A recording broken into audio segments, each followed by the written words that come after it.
What's going on? What's going on? It's your boy, Dwayne Nettles, aka Miss Nettles. I'm gonna toss it to my co-host. Go ahead, It's man. Jose right here. You feel me? I'm ready to get it popping, man, and make this joint work. You feel me? Let's go. Yo, you just said Joan, yeah? Listen, man. Listen, man. It's Maximilian, a.k.a. Max Speed, man. Coming at y'all live. I'm here. Let's get it. And collectively, we make the Last in Hip Hop podcast. We're coming at you today. We're going to do something a little bit different. Wasn't a whole lot going on in the media this week, per se. So we decided we're going to keep it real hip hop and freestyle this week. So this is going to be the freestyle edition. This is going to be our cipher episode. There we go. That we're going to do. So we're gonna just pull some random topics. We're going to bounce some stuff off the wall, see what sticks. But yo, you know what? I keep thinking about the politicians, man. I can't get them out of my mind. Like how we'll get into that too then. All right, but we're gonna kick it off. Like we're gonna kick it off. What are you wearing? So I'll start this week. I'll start since they say I do the most. I did keep it simple this week. Solid black headband, simple frames. Got my Max Speed flannel on this week. Shout out to the Mr. Nettles merch. Designed by me. Shout out to the Mr. Nettles merch coming. Mr. Nettles merch coming real soon. All right. Solid black denim. Ashy knees.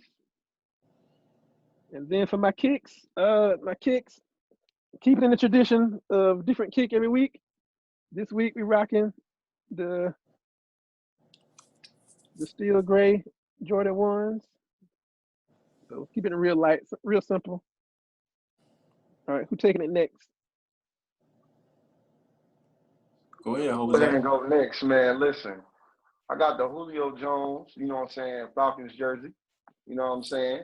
Julio. I got the pandemic, you know, got a new pandemic mask. You know, I gotta keep it fresh every day. You know what I'm saying? Make sure I do what I gotta do.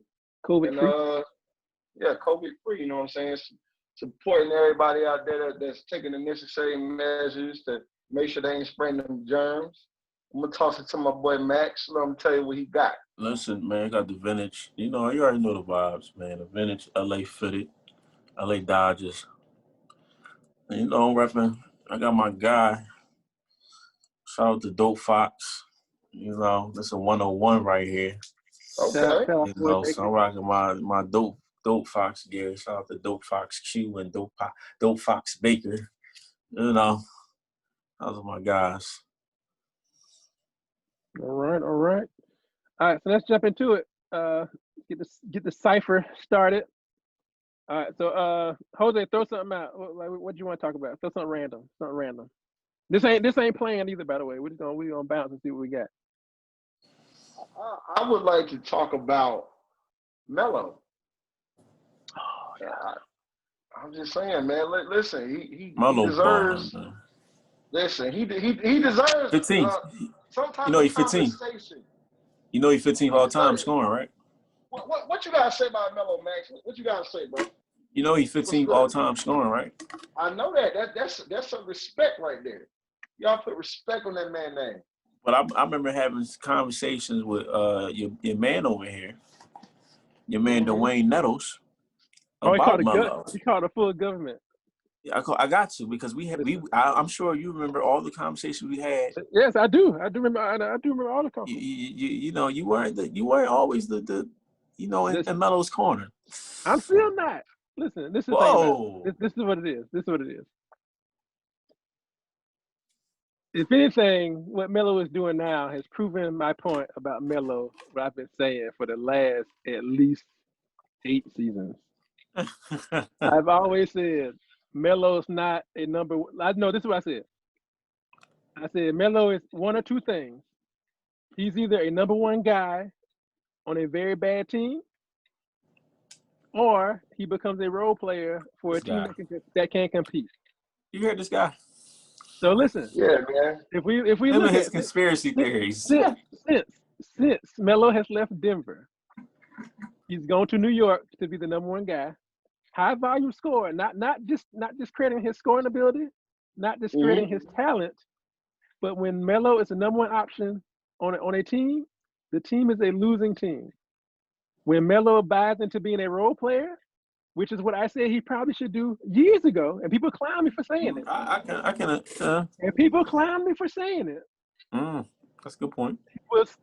He will get success. Now he's on Portland.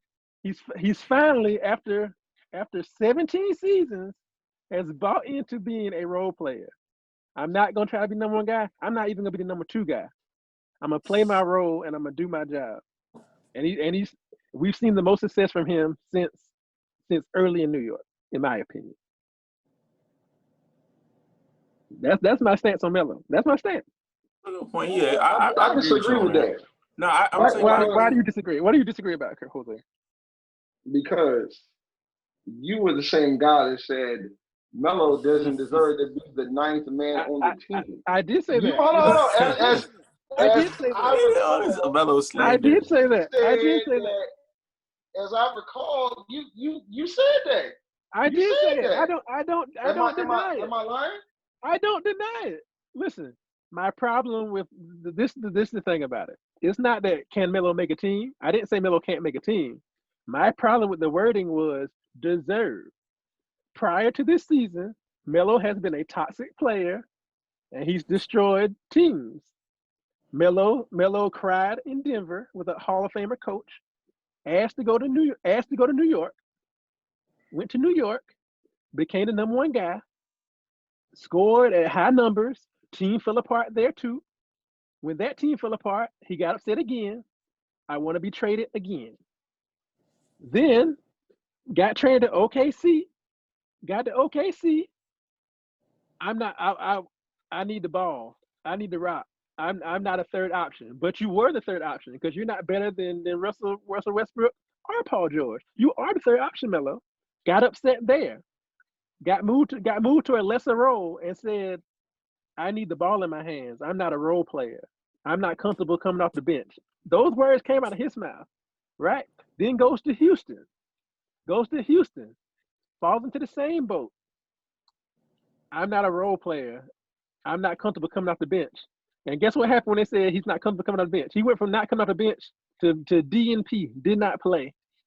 Because Melo did not buy in to any of those systems. Melo sees success and he gets back in the league when he finally buys in. When Melo says, I'm okay coming off the bench, he gets a job. That's a good point. He gets a job. So for me to say Melo deserves to be on somebody's team when he's been a toxic player up to that point, no, he doesn't deserve to be on the team. You've been in the league 16 years. You've had your shine. You had your time. I agree. And you have a track record.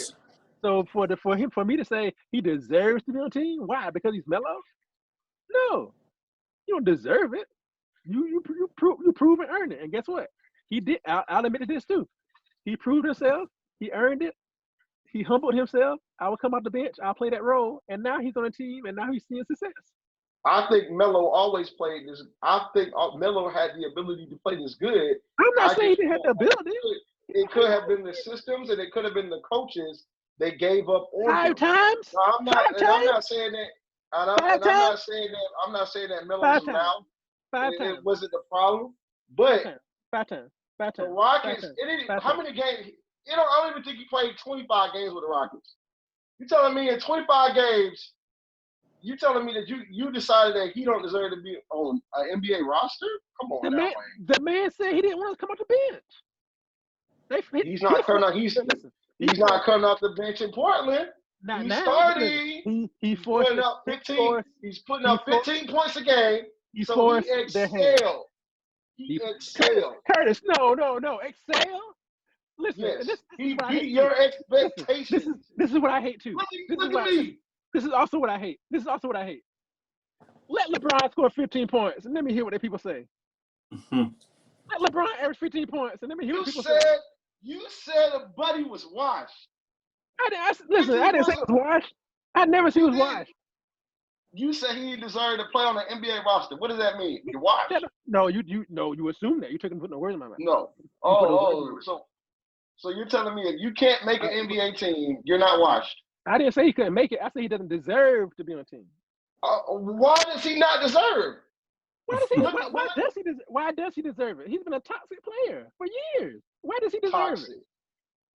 Listen. Come on, I wouldn't say toxic. Come on, Wayne. We can't say it's situations. Come on now, man. We can't say it's situations because he's been in multiple situations, and we've seen the same thing. We've seen Hall of Fame coaches. Just apologize to Melo. No, listen. I'm not. You know why? Because I can't say it's coaching because listen, we've seen Melo with defensive-minded coaches. We've seen Carmelo with offensive-minded coaches.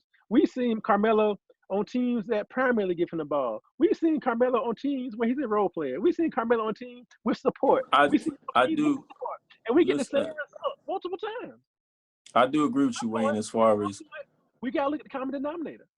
I do agree with you too. I agree with you as far as him buying into having a more team approach. Okay, not being the one or maybe the two option, maybe the 3 or 4, you know what I mean? Or, fulfilling the role off the bench. I feel like he should have done that years ago. So I definitely agree with you with that. He definitely should have. But listen, there was great potential in Houston. There was amazing potential in OKC. And even early in New York, I would say there was great potential for him to go there and be successful. But we never saw it. So especially if they guys, got a nice player in free agency and they, build some guys around it. That would have been a nice little, listen, but I'm gonna go out on a limb. I'm gonna go out on a limb and say the front office and all that. Listen, I'm gonna go out on a limb and say this. And this is a person who's not a Carmelo guy. If Carmelo stays in Denver, Carmelo has at least one NBA championship. He does. At least. Because I'm gonna tell you what year. The year Dallas beats Miami, that's the Denver Nuggets Denver Nuggets beats that team in the Western Conference Finals easily and goes to the finals. And I also believe that team beats Miami in the finals. Carmelo Anthony just put some respect on Carmelo's name. I do. Carmelo's team all time leading scorer. You can't be top 15 all time and then be trash. No. I didn't say it was trash. For a couple of years, Carmelo was a top 10 NBA player. I'm not saying he's not. I'm not saying he's not. He's a high volume scorer. He does all the great things on paper. You didn't have that same energy for Dwayne Wade. You didn't have that. Because Dwayne Wade's a proven winner. Dwayne Wade got 3 NBA titles. 3. And got one without Bron. What Carmelo Anthony got to show it for NBA accolades? He got a lot of good film, man. That's what I like about Carmelo, bro. He got a lot of good film. Good film, bro. He made some big buckets. I think I think it's a false narrative that I think I said this in previous episode. Is that you got to have a certain amount of championship rings or championships? Like, oh, that's cool and all, but say if somebody doesn't go to a super team, super team, you know what I mean? True. But this is true. But this is also we got to think keeping the account too, though, man. If they're gonna hold all these other players accountable for the championships and their lack of players like Charles Barkley, players like Patrick Ewing, players like all greats, Reggie Miller, all these great guys, John Stockton, Karl Malone. If these guys get held to the standard for not being able to win the big one, why do we overlook some of these other guys who haven't been as productive on their teams? But it's like I don't get it. I don't get it. I'm saying Carmelo is a very good. He will go in the Hall of Fame. Now listen, I will say this. What I wanted to see, and this is not a knock on him either, I really wanted to see Carmelo go overseas because Carmelo's game is suited for European style play. No, listen what I'm saying. No, listen what I'm saying. No, listen what I'm saying. You just said Carmelo got to go overseas. Hear me out. No, hear me out. Hear what I'm saying.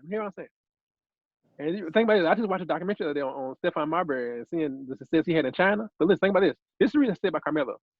When we look at Carmelo's performance in the Olympics, Carmelo has been most effective, and he's been the most. And I'm not a Carmelo guy. It's the most standout player on all those Olympic squads he's on. because he thrives in that system and that style of play. He's a straight. Well, number one, he's a large three, a stretch four, but in Europe, Carmelo Anthony easily becomes a stretch five. So you got the size, you got the shooting range. Carmelo Anthony can dominate the European game. Carmelo Anthony would become a basketball god in Europe. So I would have I been. hear you, man. That sounds good. I was very intrigued. I was very especially when people saying like when people was calling him out. I was very intrigued to see Carmelo to see him go over there. To be honest, I think it would have been a best of both I worlds. see what you're saying. It would have been dope. I think it would have been a best of both worlds because I really feel like Carmelo could have went over to Europe, dominated the European game, showed everybody he still has the ability, could show people that he's a buy-in, and I feel like it would improve his NBA stock when he came back. This game is designed for it. Like I said, on the European team, like he's easily the most stand-up. He's the highest scoring point provider on this team. Carmelo Anthony got four gold medals, I think. 4. Yeah, I hear what you're saying, but Melo is NBA. Like, you know what I mean? Like, in regards to the NBA game ain't designed for him to win. In the system that he's been playing. I disagree with that, though. No, I'm saying in the system that he's playing in. When Carmelo's the number one guy on the team, he's proven that he's not the guy that's gonna push you to the next level. He has to be the supporter. Yeah, I mean, and it's okay. Like, it's not a bad thing by taking a, you know what I mean, letting a Dame Lillard or CJ McCollum, take over games, and you spot up when they need you in a clutch. You spotting up for a three, a dagger. That's his role at this point. That's the role. Nothing wrong with that. And I'm Shout glad out to Melo. Shout out to Melo. All right, throw us something, Max. That's Booker. Ooh, my boy, Book. Phoenix, man. We talking a lot of bubble today, man. Listen, Book's my guy. Should we go off? Should we go? We can talk about that all day. Should we go off topic a little bit? We can talk about. Let's talk Book for a minute. I'll start because I like Book. I feel like Book may be the most. Oh, got so much promise. May be the most underrated player in the NBA. I think. And the reason I say it is Book has been doing this for a minute. Like, been going off. And the reason I say most underrated because, listen, even in college, Book didn't even start in college. Like, Book was in Kentucky, like let me play. Didn't start in Kentucky. Comes to the NBA and becomes like just going off, right? And let's think about it, right? He's been snubbed for the All-Star team multiple times. Only gets into the All-Star game this year because of an injury. But this guy's been like going off. Then listen, going into the bubble, Phoenix was predicted to go 0-8. Phoenix goes 8-0. On the back That's of dope, Book. man. On the back of Book. Bright future, man. Definitely, I love Book. I have nothing bad to say about Devin. I have nothing bad to say about Devin Booker. That's definitely a star, man. I can't wait till we get a chance to see him. Phoenix and him. I think they're on some good things. They keep up this moment. Definitely, man. I can't wait to see what they player, man. He works hard. I think the Phoenix needs to find a team, so they need to surround him with good players, or he's gonna have to leave. They just went 8-0, Kurt. I mean, you add some pieces, of course. Might add some more pieces, but to develop that, the squad they went 8-0. So I'll say this. Phoenix, being the market that Phoenix is in, Phoenix is not going to be a prime destination for anybody to go unless you just have a relationship with somebody there. Yeah, but I feel like for Phoenix to become the elite, it's going to have to come from like GM work. It's not going to come by free agency. But it'd be dope to see what they do next season. Honestly, if they add, take away some pieces or add some pieces that enhance, what happened in the bubble. You know what I'm saying? They got a nice little core, though. Yeah, that's what I'm saying. Nice young talent. Yeah. Nice young talent. All right, D-Book. So we start with we got any more NBA talk before we move? I think our top 5 is going to be some more NBA talk. So we can leave that alone right now. We'll drop it there. All right. So what else happened this week? Oh, the WAP. We got to talk about the WAP. Plies. I No, think about his freestyle. the Plies remix to the WAP. That was dope. That was dope. That's Yeah. just initial responses to WAP. What's your Oh initial? man, a lot of everybody's talking about it. You know. Definitely on everybody's mouth. Yeah. I'll say this. When I first heard of it, I would say this. I thought it was a negative. And then when I heard it, I was like, women have been rapping about this Yeah. when we For were kids. So I'm like, it wasn't nothing different to me. It was Yeah. just their expression of It's hype. it was their sexual expression of that's how they want to express themselves. So It's hype. So yeah. I think seeing Foxy Brown, Lil Kim, all that. ain't no different. No Right. different. Exactly. No different. Ain't No different. I'll say this too, like, and I'm a Meg fan. Like, I'm a fan of Meg and the stuff she does. So I follow her Instagram. So I saw she posted like she was doing a record with Cardi. So I saw it came out. Now I'm a fan, but I'm also not a person gonna jump out at 12 o'clock and go down and go listen to the record. So I was like, I'll get to it. But basically, what happened, I actually went to listen to it because the social media response is what got me, and not even people respond, and it was coming from everywhere. It was great responses, and then it was these negative responses like it's too vulgar, it's this, it's that, and it's coming from everywhere. It's coming from women like, oh, it's too vulgar, they're doing too much, and then it was guys like this crazy stuff coming out. So I was like, let me go check. So I was like, no, in my head I was like, yo, what are they talking about? Yo, let me go check it out. So then I go listen to it. I'm like, what song did y'all hear? Because I was like, this is no more graphic or derogatory than anything I've heard before. Like with Kaya, my neck, my back, anything Trina has ever done, Lil Kim, Foxy, like, and listen, and that's just women. We ain't even talking about men slobbing my knob. I mean, that's what I'm saying. Like, Tip I think that's drill. Tip drill. Listen, but I just think that's like popping on a handstand. Yeah. Right. You know what? That's a good point. Pussy, baby. Yes, come on. That's a good point, though. That's a good point. We've been here before. We've been here before. Yeah. Like what are we discussing? Like what is all That's this? what I'm saying. Like what are we doing? We've been here before. Is it just like for have something to talk about? You know what I mean? Like, and now I feel like is it because they're women? Is it because they're women? Like, I don't know. It's like you know what it is? I think it's maybe it's because this may be what it is. Maybe it's because they're women and they are on a mainstream tier platform. Because now I think about it, Trina wasn't like mainstream, Kaya wasn't mainstream. But no, I can't say that because Lil Kim was mainstream. I really feel like this is just something for people just to gravitate to and talk about. It's no listen. We started off the episode with it wasn't too much going on this week. So it's like it's like internet bullying. Yeah, like why they trying to bully these? But women? It's always something though. It's like we gotta gravitate to something. You know what I mean? Like every week. And you know what crazy, man? I normally I don't think I would feel this passionately about it. But I don't know, something about Meg and something about Cardi, like even going back to when Cardi Invasion of Privacy, like when she won Grammy, like best hip hop Grammy. Mm-hmm. By no means did I feel like that was the best hip hop album that year. But when she won, I looked at the bigger picture. I'm like, well, she had like, I can't say like she had definitely had the biggest year of anybody that year.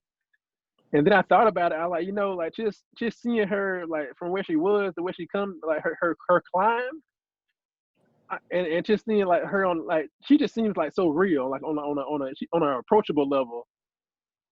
I didn't feel right not rooting for her and not celebrating her. It felt like my sister won. You know what I'm saying?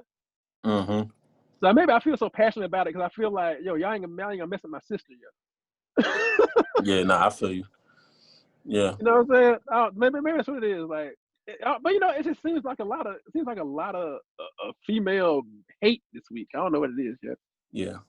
Like definitely, seems like a lot of female hate in the media this week.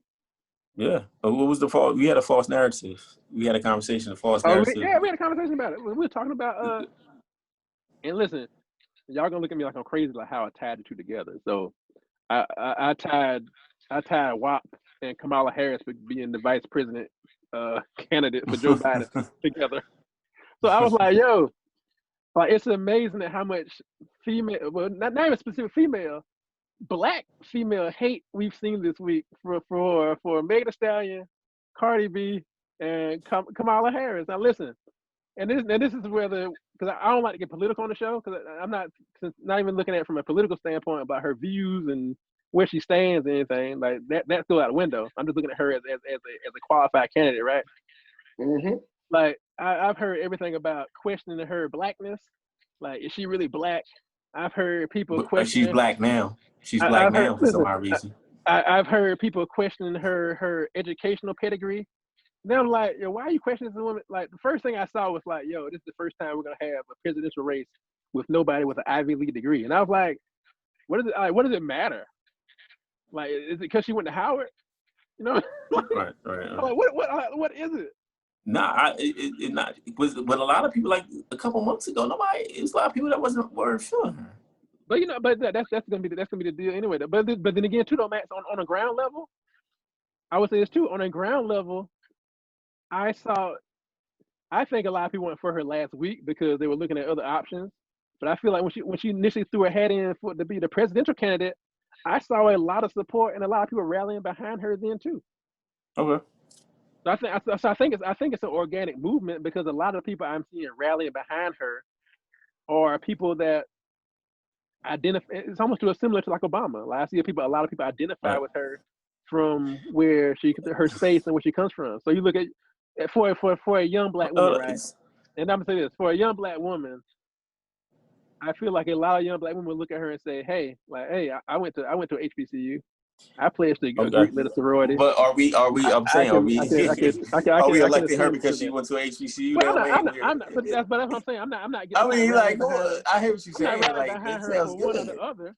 I'm not gonna say I'm rallying behind her for one or the other because I can say I'm not political at all. Nah, that's dope. But again, I think that's the power of. I think we discredit and discount the power of influence a lot of times. I think we tend to discredit it more when it comes from a person that looks like us versus somebody else a lot of times too. Because we look at for Kamala Harris, right? Her viewpoints aside, like at this point she's an African American woman who's about to be the candidate for vice president of the free world. Like she's for the United States of America, right? That's a moment, right?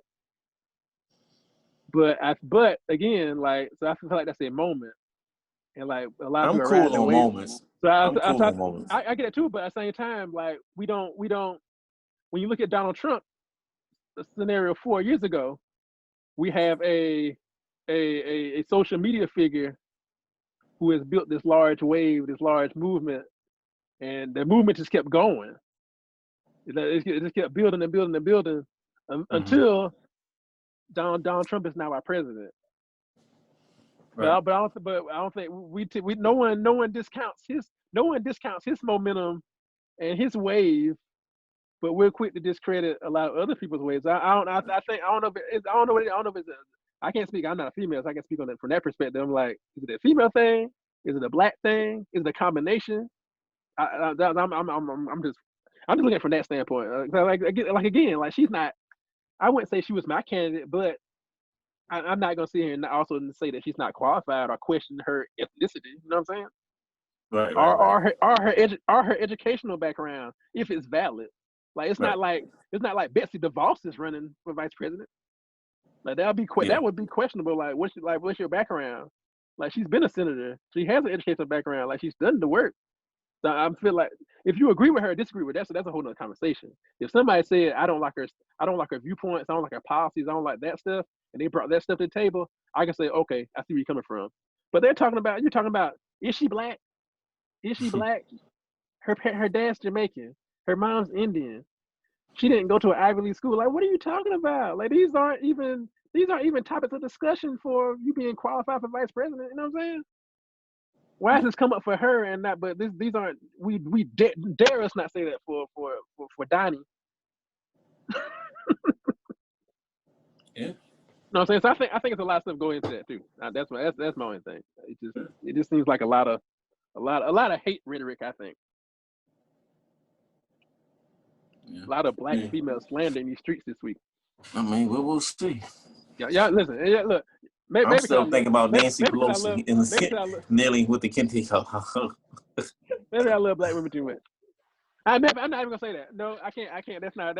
That's a false narrative. I just not said maybe I love black women too much. Nope, that's a false narrative. I'm not gonna say that. Nah, that's Because I can't do that. It's not even in my spirit.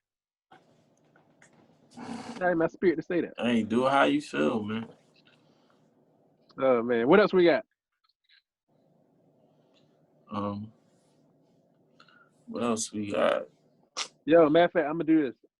I sent it because we didn't necessarily know what to talk about this week. I sent a text message out to get some ideas. So we got some random shit just came back. So somebody texted me man weaves, and the reason I brought it. Listen, the reason I brought it up, right? We were talking. We were on the phone. We were rapping about man weave. What's that? Yeah, listen. This dude was like, she was talking to the dude. He was like, Is that a pause? She was like, he was on some bald head hoe shit because he was balding and he was talking shit about girls' weaves. So I was like, yo, can you really talk about a woman's weave and the choice to wear a weave if you going bald? And I was like, yo, they got man weaves now, like good ones. Yeah. Like, yo, if you go bald, you could legit get a unit put in. Yeah, have y'all seen Wade the Barber? Nah, but I've seen Yo, shit, 100% weave. 100%. I'm saying though, everybody ain't blessed with the natural juices and berries like us, Jose. Yeah. Some folks joint. Natural. Yo, Kurt got the banging. Yeah, bro. This shit the natural. Oh, and my shit natural too. That's a topic too. Have y'all seen the not the banging? Yeah, I saw Lil Yachty. I saw that Lil Yachty video. Yeah, how y'all feel about Lil Yachty and the blowout? Yeah. I I heard a lot of discussion about this. He was real comfortable. It seemed like he was real comfortable in his skin. As long as he's comfortable, he was really comfortable. He looked very comfortable. He was comfortable. He's very comfortable. But I feel like that's another thing too. I feel like I saw a lot of stuff coming at him. And it's like, yo, like, especially from a lot of dudes. A lot of dudes was like, that nigga gay. I'm like, yo, the dude got a blowout. So what? He made a blowout. No, Wayne. Hold on. I mean, like, yeah, we saw the blowout, but did you see his mannerisms and his facial expressions? I think that was the point. That he was being funny. Listen, I'm gonna say this to you. I'm a comedian. Yeah, you can be funny. I'm a comedian. And I do that stuff all the time, just being funny. But in context, like, I can't say I wouldn't do that if I had the blowout, because I'll probably play along with it. Yeah, like, what is his mannerisms or his hairstyle or as long as he's comfortable in his skin, that's all that matters. When I saw it, he was clearly like playing and living up the moment, like, like with the mannerisms and stuff. I mean, but I saw a lot of guys like, oh, that's gay, yo, it's gay. And I think my biggest thing is this: even if it was, why are straight men so up in arms about it? I mean, it's confusing to me. No, like, that's real. If Lil Yachty came out tomorrow and said, I'm gay, I don't think I'll feel no way about it. Yeah. I'm not going to feel no way about it. I already know. I'm not going to feel no time. One way or the other. And listen, this is a person I'm not a Lil Yachty fan per se, but I don't hate Lil Yachty's music. I've been to a Lil Yachty show. And it was an amazing show. Surprising. Did you say that was like your all-time favorite show of all time? It was, the Lil Yachty show was one of the best shows I've been to in a long time. So listen, I think from a production standpoint, like, he had the plasma screens, crowd engagement, like everything you would check off for what a good hip-hop show looks like, he covered it. Right. So I was really, when I left the show, I was more impressed with Lil Yachty than when I went in. Yeah. So walking into the show, I wasn't a casual fan or even checking for Lil Yachty. The only reason I went was to support my homeboy, who's his DJ, who's his tour DJ. I went to support Ant. Shout out to Ant Coleman. I went to support Ant, and listen, happened upon an amazing show. All right. So I mean, it is what it is. So Jose fell off. So he'll be back. He'll be back. But yeah, there you go. But yeah, But yeah, Yo, man. Jose, yo, what just happened? Jose you got kicked out. disappeared, bro. Jose What's got wrong kicked with out. No, you? I didn't. But You yeah, know what I man. mean? You was Hey, on your WAP. Go he was ahead. in the WAP.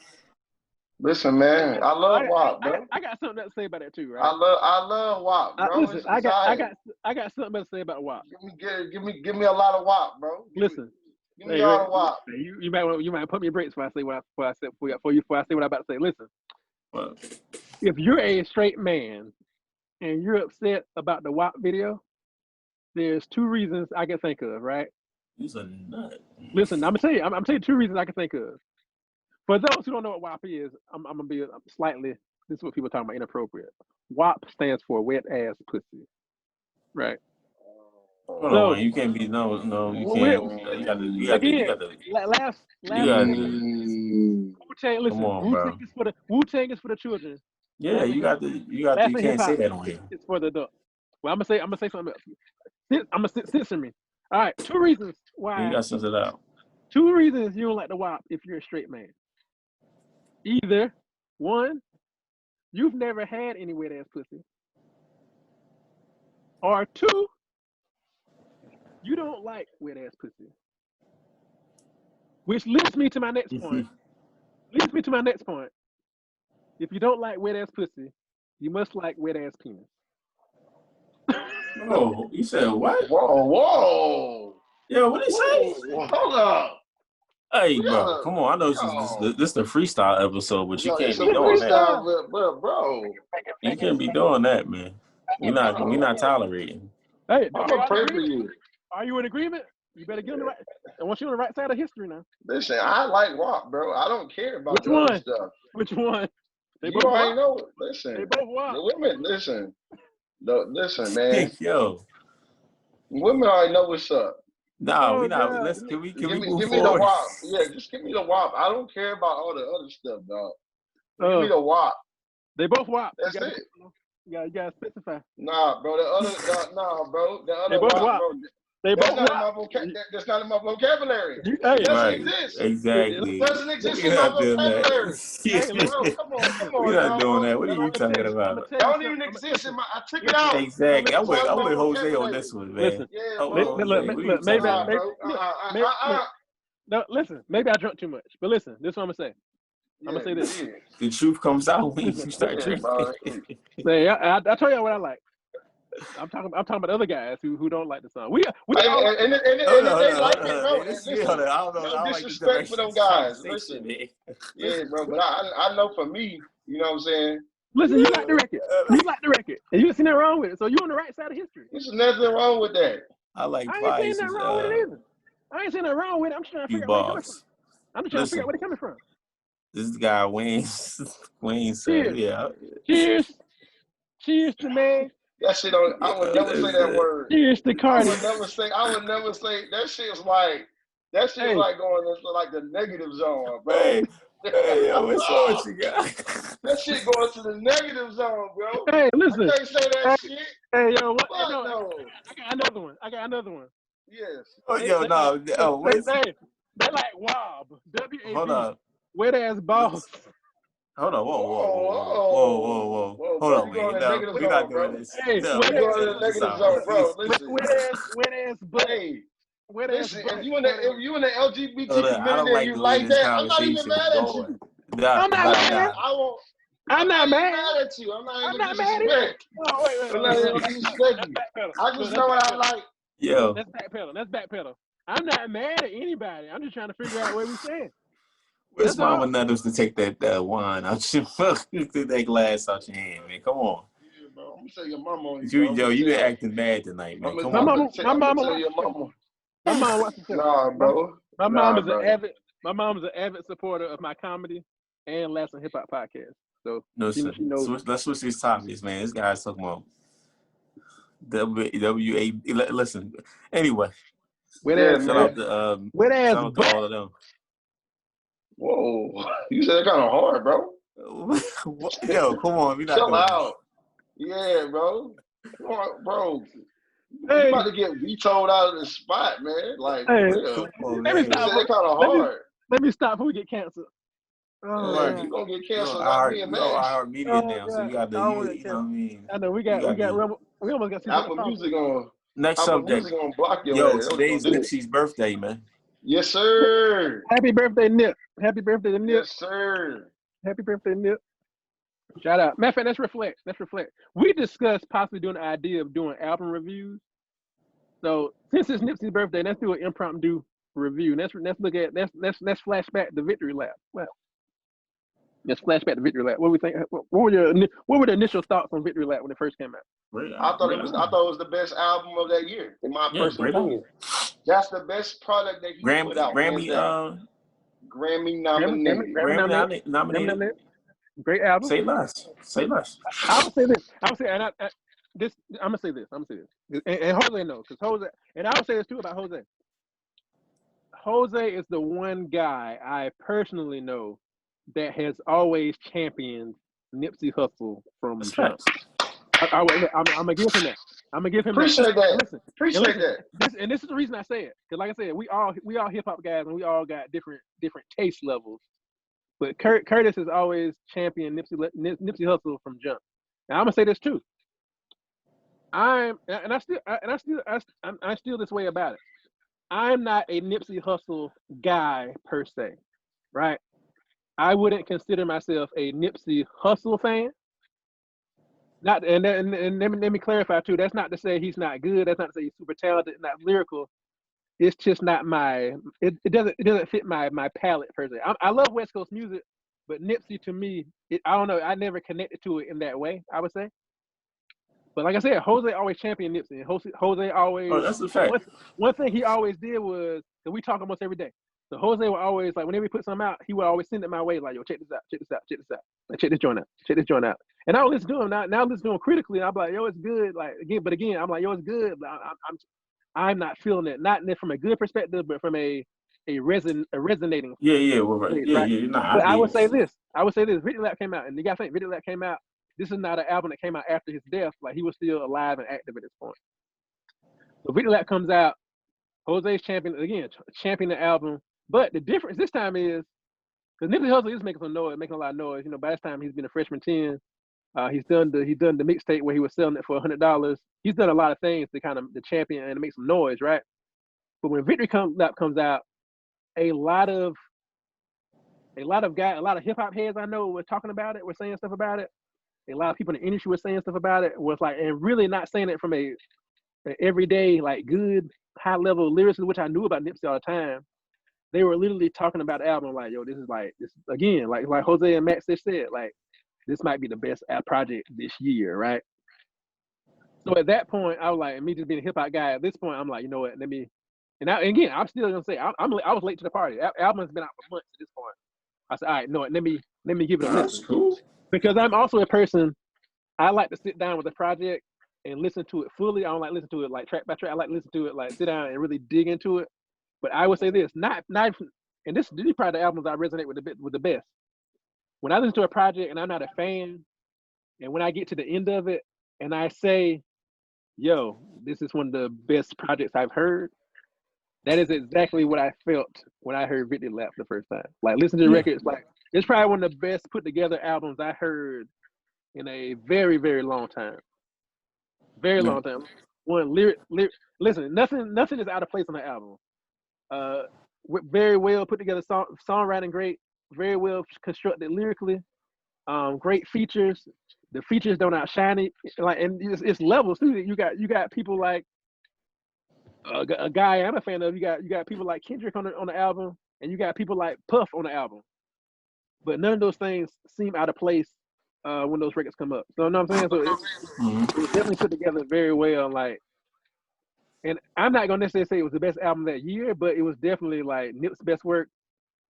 Easily, like, great project. Definitely deserved to be nominated for hip hop album of the year. In my humble opinion, it probably should have been nominated for album of the year. In my opinion. Listen, man, shout out that boy Nip, man. Neighborhood, Yeah, man. Nip. But listen, and that's crazy thing too. Like, again, I was late to the party, but bought into it, and I knew I bought into it being a great album because, again, I'm not a Nipsey fan, but it was an album I was listening to almost every day. And I still go back to it very frequently. But again, I'm still not a fan because I don't go back to the older stuff. And I've seen a lot of people buying the Nipsey after his death, which I get it. I get it because people want to be a part of, want to be in a way. And some people, Yeah, of course, you know that go. Some people will be introduced late. But I feel like for that project, I'm like, yo, I remember hearing the news. Crazy part, I was listening to the album like when I heard the news. So I was just sitting there for a minute. I was like, yo, like this is nuts. And I remember talking to Jose. I can't remember if I called Jose or Jose called me because I know that he's that much of a fan when he heard the news. But I would say, listen, that was like Victory Lap for me. Like is when I think about hip hop, like it was a moment in time. For me, it's like a moment in time.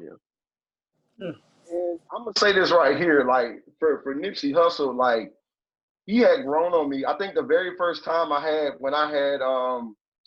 that project where he had 7 days a week, where he flipped the Wiz Khalifa and Currency. He flipped a song and he did like his recognition of what he thought the song should sound like. They were like Keys to the City was on that. Even on Victory Lap, he did a Keys to the City. He took from the original how he started the Marathon City. He took that and put it on Victory Lap. So there was another Key to the City. Also, he would talk about street life. So he's talking about like him being in shootouts and wars and him basically doing things that he had to do in order to get where he needed to go. But he also gave people like me hope because it was like he would show like the destination of like you're continuously grinding over and over again. He showed that to you, and then he gave you a sense of like education. Like when you're listening to his albums, he's teaching you how to stack your money. Don't blow your money on like bullshit. Like stack your money and invest it and double your money up. You see what I'm saying? So it was like a financial like literacy for like hood niggas or rap niggas or just black people, African Americans. I definitely learned. I can listen to his album and be like, dang, I know exactly what I need to do now. You see what I'm saying? I ain't about to be in the street shooting and banging with niggas, but as far as flipping money, I can listen to Nip and I can learn a lot. You see what I'm saying? So right. Shout out Nip, man. You got any thoughts, Max? Oh man, listen, man. Nip is definitely a legend, man. You know, the album was great. You know, my song is Rap Niggas. That's my. Woo. I was playing that on the way to the. I was playing that on the way. I was about to ask that next. I was playing that on the way. I was about to ask that next. Highlight. Hey, listen. This is what I'm interested to see. Highlights from the album. So you already said. Rap Niggas. You said Rap Niggas. Jose, what's your go-to on Video Lab? What's your go-to? I would have to say the Keys to the City. Keys to the City. Woo! Listen. I'm torn though. I'm torn between two. Who you torn between? You know why? I'm torn between two. And it's two great features. That dedication was good too. Yep. Yes. That's one. It was definitely good. That's one because of my guy, and the other one features my other guy. You know what I'm talking about? Which one? You already know what I'm talking about. My other guy. Last time that I checked. Yep. Listen, and that's why I say I'm a fan of West Coast rap. I'm a big YG fan, and I'm a big Kendrick fan. So the last time that I checked, featuring YG and Dedication featuring Kendrick Lamar, it's like two different levels too. You got like last time I checked, you got the super street joint. You got those are my joint. I'm torn between them though, but those are my two go-to though. Those are my two. In my opinion, I'll say like my three favorite records on there is Blue Laces 2. Because that's great story. That was great storytelling. Blue Laces 2 was great storytelling. How he's describing how one of his homeboys got into a shootout, right? And then the homeboy had to go to the hospital, but he took the homeboy's profit and tucked it away. And when his homie came out, he gave him back the money. I like Keys to the City because of the original Keys to the City, and I also like Double Up. That was an excellent record. You know what I'm saying? Excellent. Double Up is dope. Yes. That's what's up. It's a lot of good records on there. Like Rap Niggas is good too. That's what's up. Yeah. All right. So let's not do this. So again, shout out, rest in RIP Nip. Shout out Nipsey So, Hussle. man. At the time of recording this, it's Nipsey Hussle's birthday, so we definitely wanted to make sure we mention the OG on this episode. Also RIP Tyler Craig, very underground comedian. His funeral was today. Rest in peace to him as well. All right, so on a lighter note, we're gonna move into our top 5 this week. So we kind of discussed this already a little bit, some of these moments. So we're just gonna go through it real quick. We're gonna do a collective top 5 this week. The topic this week for my top 5 is my top 5 NBA bubble moments. All right. So got the list pulled up. Pull this list up. It was tough going through. We're gonna start from the bottom up. So we're gonna shout out to our boy CP3, Chris Paul, number 5 moment. Shout out to the HBCUs. You know, we always support our HBCUs. So shout out to Chris Paul rocking with the HBCUs during the bubble, repping a different HBCU on his sneaks every game. I know he shouted out North Carolina Central. I saw a few schools. I saw Albany State, I believe. He did I think, yeah. Alabama A&M, I believe. He did Livingstone. I think he did Howard. Didn't he do Howard? He did Howard. Yeah, Howard. He rocked a few. He shouted out a few HBCUs. So that was a big look. I hope he continues into the playoffs. We're gonna stay tuned to that. But shout out to CP3 supporting HBCUs, showing some love, even though he didn't go to one. But thanks for showing that support, showing that love. It's a good look. Number 4 moment, bubble moment. Lou Will sneaking out the bubble. Lou Will. Chicken lemon pepper Lou. Yo, hey Kurt, did you ever get that? Did you ever go to No, I didn't. But my homie Daryl, he went and got them joints, right? He said them joints was tough. They was tough. We gotta go down there. Yeah, get some food. He had to order this just shit for the food. DoorDash to get the pickup. Look, I ain't going to DoorDash pickup. I ain't going just for the food. I'm gonna tell you that now. Nah, bro, I'm only going for the food, bro. I can't let you risk my bread, bro. I'm going for the food. I ain't gonna lie, I'm broke. Listen, I ain't about to be spending my last, yo. Y'all going for wings. I'm going for legs and thighs. Yo, you can go for them legs and thighs. You gonna pay for that. You gonna pay for that, bro. Hey, listen. You've been bad tonight. I'm gonna wear my mask. Yeah, listen, you've been bad tonight. This guy been bad tonight. So we got to. You gonna get legs and thighs for $200. Lou Will went for wings. He also went for legs and thighs. He didn't tell y'all that part. I'm just keeping it 100. That's all. You can pay $200 for legs and thighs. I'm going to Popeyes, bro. Let me get my joint. I ain't said I'm listening. Yes. You can't get the Popeye hood joints. You can't get the legs and thighs I want at Popeyes. I'm telling you that now. Yeah, bro, I'm going to Popeyes. Pick me up a shorty, bro. Shout out to Lou Will. We're gonna see what he does in the playoffs. Hopefully he wins 6th man of the year. Hopefully he wins. Number 3 moment. TJ Warren bubble performance. Number 3 moment. TJ Warren was balling. You know what it reminded me of, y'all? What? It reminded me of when Kawhi came on, when Kawhi flipped the switch the first time. Like when Kawhi flipped the switch from being, because listen, Kawhi Leonard wasn't a highly touted player coming out of college. Like he was drafted by Greg. In my opinion, like he fit the Spurs mold perfectly because like he's a hard worker. He's gonna play defense. So I saw him as almost like an upgraded Ginobili kind of, right?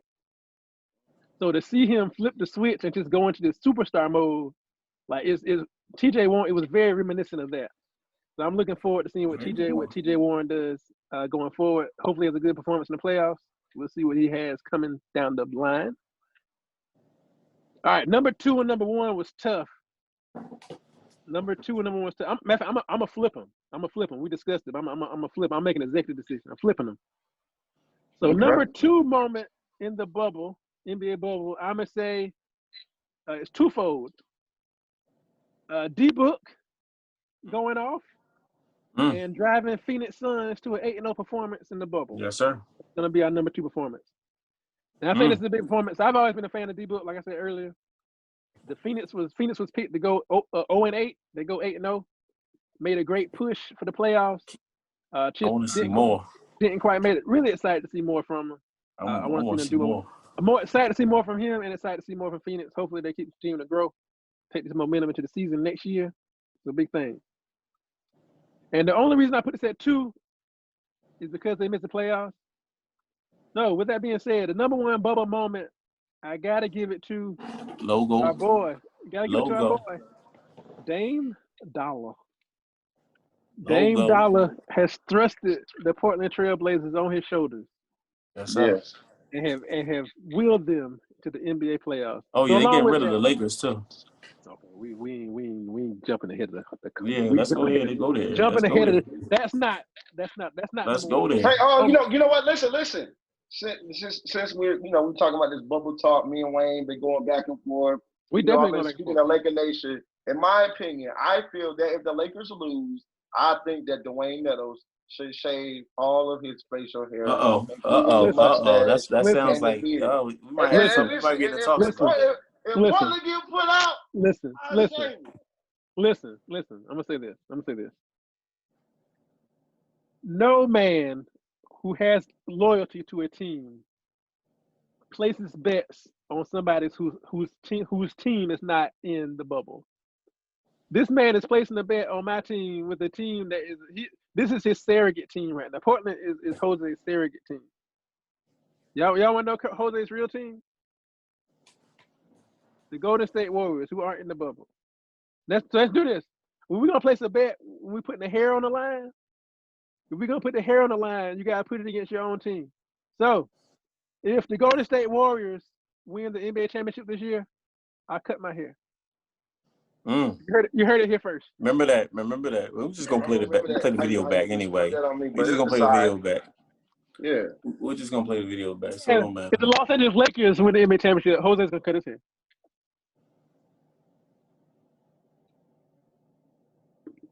I ain't gonna do that, Jose. Cause listen, number one, I can't have no You got grown real man. quiet. Listen, I can't have no grown man under any circumstances walking around without facial hair. I can't do it. I can't listen. I can't even do we it. got a goatee? What if we got the goatee? Not even that. I can't see you with the soul patch or the goatee. Yo, No, I can't do the goatee, bro. I gotta have 100%. I need you 100%. Listen, I'm beer game for life, bro. I need you at 100%. All right, so those are our top 5 bubble moments. Just to recap, number 5, CP3 rocking with HBCUs. Number 4, Lou Will sneaking out of the bubble. 3, TJ Warren's excellent performance. 2, D-Book and the Phoenix Suns going 8-0. And number 1, Dame leading the Trailblazers into the playoffs. Playoffs starting soon, very soon. We'll be back Yeah, to talk to you and guys then about everybody got to the pick playoffs. we gotta pick our Pick team. our teams now. We're gonna lock everybody in. I'm We Lakers. gotta be now. Why can't it be next week? We gotta lock them in now because the playoffs are set. The season's set. You gotta lock your team in. I'm locking in with the Lakers. Who you locking in with, Jose? We taking Clippers. bets now. I'm going with the Clippers. Jose's locked in with I'm the going Clippers. with Portland. I'm going with Portland. And Max is going to Portland. So by next week, Max is gonna be done. So me. You better be done. I'm going with Portland, man. You know what? You got to play the game. So I might be done, but chances are I'm not. But we locked in now. Lakers, Portland. If you lose, Clippers. we're gonna excommunicate you from the beer game for life. Do what you got to do. Do what you got to do. Yo. Yeah, man. False narrative of the week. Let's move into the false narrative. Max, lead us off with the false narrative this week. So I was at work pondering, like I do, just thinking, and I said to myself, is the American dream really real? Now, I was just on Instagram just a minute ago. I just saw a trainer. Shout out to LC, OKC Fit. You can follow him on his Instagram. And he showed something for motivational purposes. Show how much he made in the last 8 months of during the pandemic as well. So you have that side, people, entrepreneurs coming up from the mud and making it happen. But then you got guys that may take another route. So I was thinking about more so on the street level, like guys that's believing in like, okay, this is how I'm going to obtain the American dream by going through the streets. A lot of guys didn't make it, believing in that. So you have both sides, you know what I mean? People that believe, okay, you got a man, going to entrepreneurs on the right way. And then you got guys that go about it in Right. in a bad way. So it's like, you know, you gotta die. You know what I'm saying? You gotta, well, this, and you know, you might not make it that long. You might not make it to see those, you know, millions. And then you got this side where, you know, you know, you spend years grinding, you know, taking it easy and going through it. So it's just, you know, what you guys think? You want to start, Wayne? No, go ahead, Jose. You go first.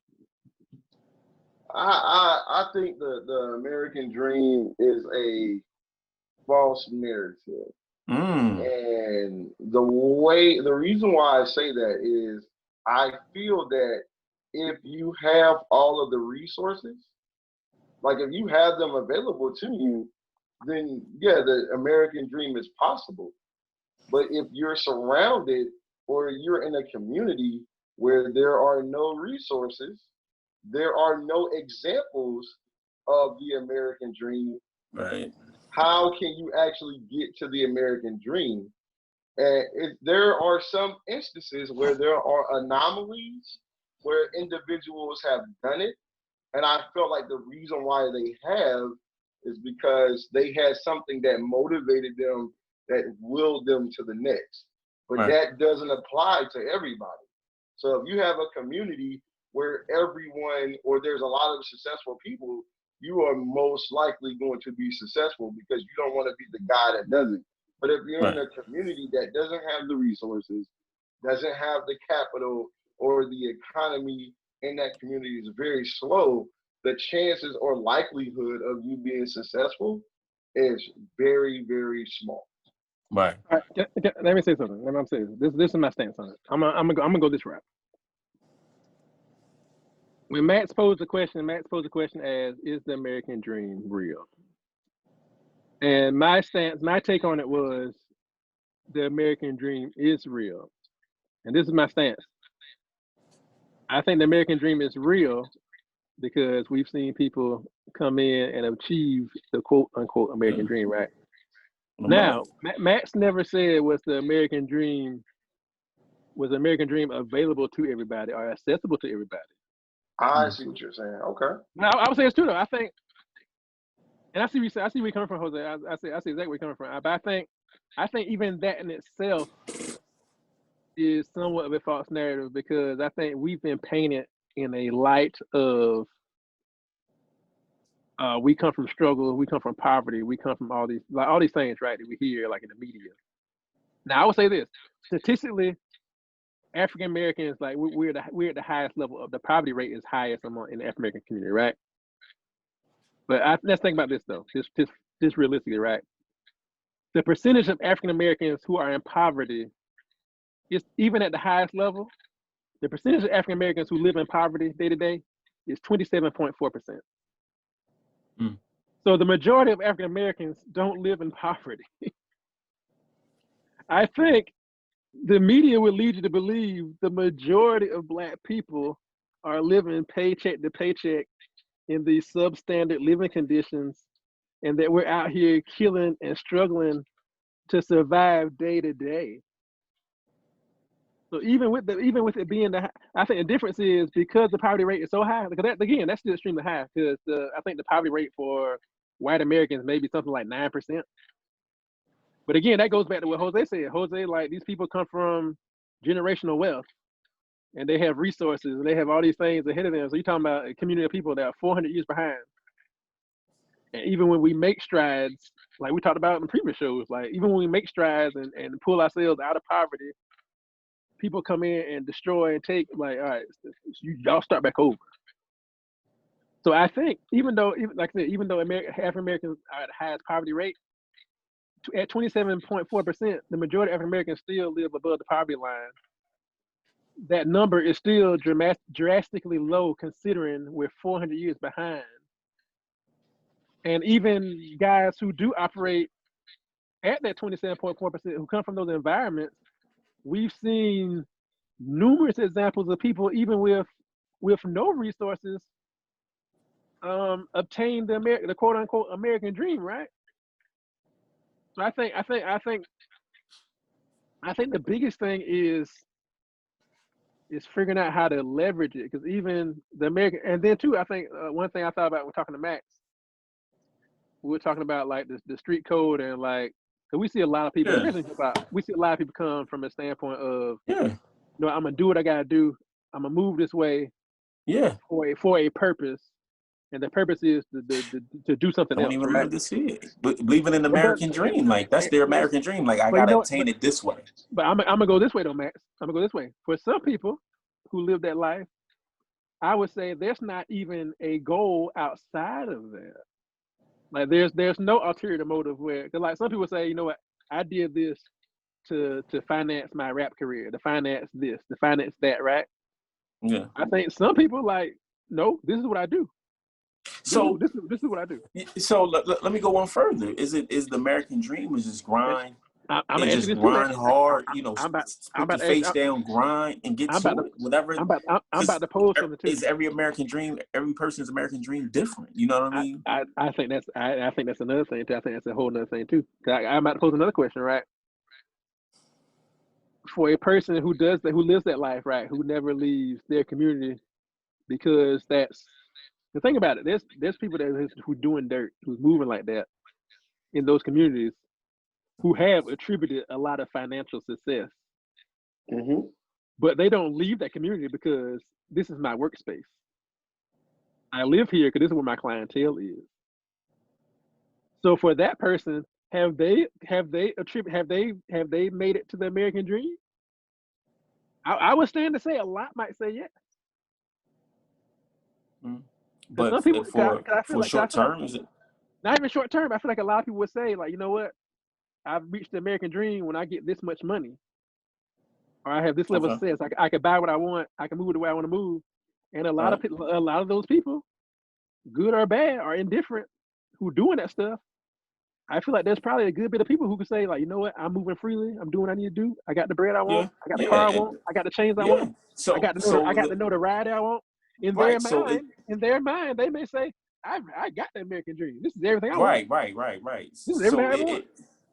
So it differs from I think person it's to different person. per person. I That think is very interesting though. What's your American dream? Like what is your perception of the American dream you know is? what's crazy, Max? I would stand to say on the reverse. I'm willing to bet you there's somebody on the outside who's living very far above the success level, Uh-huh. have everything that most people say they want, has multi-millions, got everything you would imagine that they want. And I'm willing to bet you somebody who falls in that category would say, I haven't attained the American dream yet. There's something else I'm looking for. Mm. Now, Mm. I think it's a matter of what does that look like for you, What does that look like for each person? Because the right? American dream may not be so much financial. It may be to pursue a music career, pursue a Or comedy career. You it know what may I mean? Like or it may be a mental space, maybe a mental, it may be peace, right? free. Because I A promise free you, there's somebody. mind. I promise you, there's somebody right now who may not have the most financially, but they wake up every day in 100% peace. Man, that's real. And they So probably it's say, you know what, that's they would tell real. you right now, you know what, I've What obtained is this your in American life. dream? So what does your American dream look like? So What does I your think that's American dream look like? but I was, when I posed that question, and I'm gonna leave it like this. When I posed that question, I was coming from a financial, which a lot of people do, contribute the American dream to. I have to make this amount of money. I have to do this by any means. This is my way. I'm taking this route. let me ask this. Let me ask this. I thought about this just now. What does the American dream look like for a person who has I'll just use me for example, right? If I think about my grandmother who is not college educated, who had 10 children starting in the 40s, up through up through the up through the 60s, the youngest one. So started having kids in the 40s, like 41 maybe, like 1941. Stopped having children all the way in like mid 60s, right? Mm-hmm. 10 kids, no college education. Husband, no college education. Moved from Baltimore to the South. Husband doesn't have the best financial doesn't have the best financial backing. It's battling alcoholism. But she raises 10 kids and sends them all to college, and they all get college degrees. Now, let me ask this. So she moved her family from one place, from where she was, she moved her next generation to another place, right? So I would wonder, what does the American dream look like for my mother, whose life looks very different from my grandmother? And then I can speak for myself because I know what it looks like. And then for me, what does my American dream look like in comparison to my mother? But really, super, like, what's my American dream look like in comparison to my grandmother? Right. Well, I never met my grandmother. But if I can imagine if I had a conversation with my grandmother. Let's go one further. I can imagine if I had a conversation with my grandmother, and she looked at me where I am at 34, she would say, "Dwayne, you made it. Like you done everything I ever wanted for myself. You've done that and more. You've made it, right?" But for me, I'm looking at, like, I need to do this. I got to take care of this. I got to handle this. I got to do this. Like, there's so many other things on my radar. But you know what though? I think it is. I think it's not familiar to us because it's new. I think that's the building of generational wealth, step by step. Right. You know, we're slowly getting to position ourselves to say, you know what, I'm gonna leave my children, and my legacy is gonna be that's the American dream. Not so much a monetary number per se, but my legacy is gonna be my legacy. My legacy is gonna be, well, look, what do my kids like? What do my children do? What do the people I come into contact do? Like, you know what? So for me, I would say that, like, when I think about, do you think? No, I was gonna say, not to cut you off, but do you think the American dream was more? How can I say it? Around the time, like you say, your grandparents, like, was it? No, I think it's before that. I think it predates that. Listen, okay. And y'all gotta check it out. Y'all gotta check out Hamilton. Or was that the time it developed? Like, the American dream is. I think the idea of the American dream sparks from the idea of, even from the founding of this country, good, bad, or indifferent, right? I think the American dream itself is the thought of, you know what, I can go somewhere and build something for myself from the ground up, independently of what else is out there. Right. So I think that's the premise of what the American dream is. And I think, I gather a lot of that watching Hamilton. You see a guy who comes to the United States and just, I think, really digging into his life, and I never really got into it like that. But watching the play, like, it really talks about his life and his upbringing and, like, just everything he did. He was constantly in a battle to prove himself. And the need to prove himself and to do the next thing and to succeed at the next thing is what constantly drove him. But the unique part of the play was everybody around him was looking at him saying, "Yo, take a break, chill. Like, you've done more than anybody expected you to do." But for him, it was always, all right, what's the next thing? What's the next thing? And, like, there's a song in the play about, they talk about him writing. They like, why do you write like you're running out of time? Like, he's writing like his life depends on it, like, constantly, like, I got to get these words out because I ain't gonna have time to share this later. And the crazy thing about it, dude literally died in a gunfight. So, like, the whole time, like, you're writing like you're running out of time, but, like, he literally was. And, like, the whole premise of the play is, like, whether you live or you die, who's gonna tell your story? Right. So I think it was important to him to kind of do that and constantly, like, while I'm here, I need to leave these things behind because I need this. This is going to tell my story when I'm not here if nobody else is going to do it. You know, I think there was a level of paranoia with that. Right. Yeah. American dream, man. I think it's definitely a good conversation. I mean, I don't think it's a right or wrong answer. Yeah, definitely. Any last thoughts on false narrative? Any thoughts on false narrative? You good?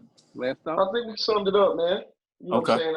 I think everybody made some valid points. Listen, You man. know what you Shameless got. plug, man. Listen, Shameless shameless plug. plug, man. Look, Shout it out, look man. out for your boy, man. I'm dropping a freestyle soon. Hey, So you know what I mean. in Listen, the lab. be In the on. lab. I'm lighting the streets up. Ah. You gonna do a WAP freestyle? Yeah, I'm on that Whoa, WAP beat. whoa. On the WAP beat. I'm On the repeating WAP that. beat. I got a response to that, man. Like, listen, man. I Hey, got a response to the WAP, man. got a response. What you got? Yo, What you got coming up, Jose? WAP Pliers put up a video talking about his mom heard the WAP remix. The remix? Listen, I wouldn't have the courage to say what he said Listen, I and wouldn't let have my the mom nerve. Listen, within the say that. first, within the first 4 bars, I wouldn't have the nerve. I'm like, turn it off, Mom. Turn it off. Turn it off. Man, oh man. We shot. I ain't gonna lie though. It was the Shameless WAP we plug. You shot. say It was the WAP. Wayne, The WAP. you WAP say you got interview, Oh yeah. right? Shameless plug. Just locked in September 1st. Doing an interview with Hollow Art. You can look for that coming soon. Merch coming soon, like I've been saying. Samples coming in day by day. New merch coming in. Mr. Nell's merch. Got a few samples, so be on the lookout for that. You already know you gotta send something this way, bro. You already know that, man. Oh, listen. Go ahead. The last one hip hop merch is definitely on the way as well. We're gonna have that coming real soon. I've been kind of taking a break from the performance scene, not trying to burn out, but doing a lot of writing. So some stuff is gonna be in the works very soon. Working on some writing. So look forward to that. That's pretty much it here. Like what you got, Jose? I'm in the process of writing some new material and also starting a online business as far as finding merch that people can buy. I got the idea from Gary Vee, and what Gary Vee was stating Shout out was Gary Vee. You could go to like what is it called up north that you guys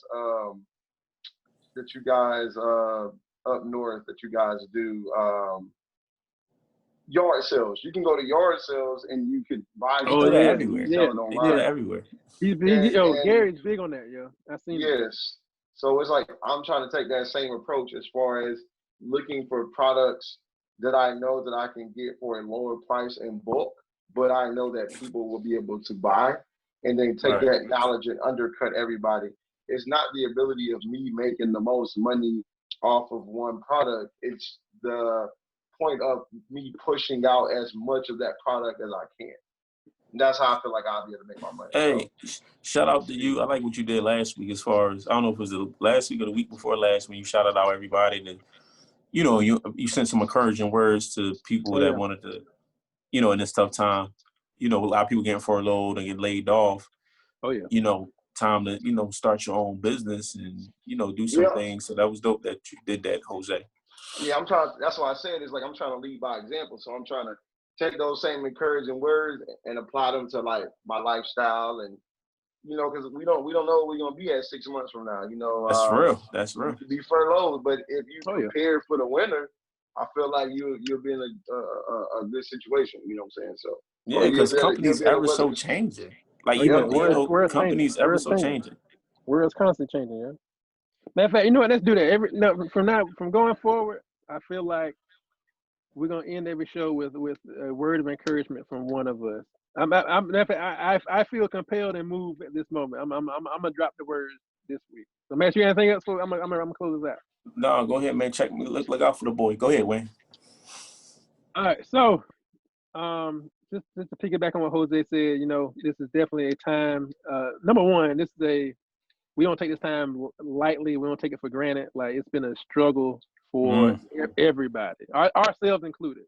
You know, this show has definitely been therapy and therapeutic for all three of us, and we hope it's therapeutic for you know, the supporters and the followers as well. Like, please engage in this. You know, of course, we do it because it's something we're passionate about, something we love, but we do it as a testament of, you know, just a perseverance, a push through, grinding and making sure we get this stuff out, making sure we have engaging content for the followers, The same thing, you guys. This is a time to be creative. This is a time to put the creative juices to the floor, and in whatever capacity that is. You know, moving forward, putting your nose to the ground, figuring out new and innovative ways to do what you do currently.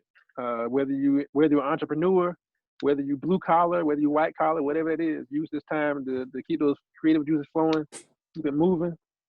Again, like, you know, we this is a labor of love. We do it because we love it, but we do it because we love you guys as well. You know what? We're genuinely passionate about, of course, hip hop, comedy, but we're passionate about people. You know what I'm saying? Yes, So sir. this is definitely, like I said, this has been therapeutic. We love what we do. We're glad to come here every week to drop these nuggets, drop these knowledge, just have good conversation between brothers.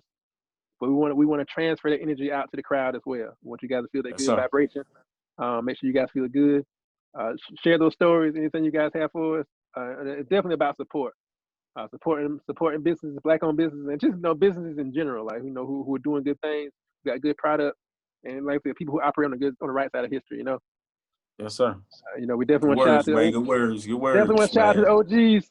R.I.P. Nipsey Hussle. Your legacy Man, is still R.I.P. the here. boy Nip, man. You're not forgotten. Your legacy You will live already on know, forever. man. Again, shout out to Tyler Craig. R.I.P. Funerals today. And in the words of Tyler Craig, and the moral of this story is, and on that note, we're going to toss it. We're going to see you guys next week. Hope to hear from you guys. It's been an amazing night. Another great show. We'll hear from you Another guys great soon. show, man. Shout out to you guys. Shout out to my brothers. Yes, sir. Peace. Peace.